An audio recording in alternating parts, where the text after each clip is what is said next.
नहीं आसान, बस इतना समझ लीजिए। आँख के दरिया हरे तौर वोर के जाए बा लगथे जाना था आगे बोल। आओ फोकट पर हम जाबे एक सेक्टरी मिली ही। मंदिर में तो भारी हीरोगिरी झाड़त रहे। हीरोगिरी नहीं झाड़ी था, और कौन झाड़ी?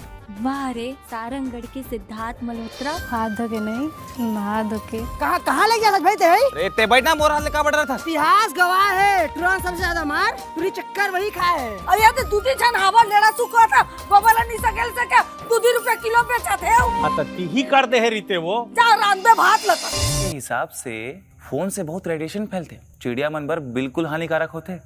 ता हमन फोन में काबर बात करत हन? हमला तो मिलके बात करना चाहिए। गांव के लड़का मन ला फौज में भर्ती होना रिस ना, और वही तैयारी मैं कराऊं था।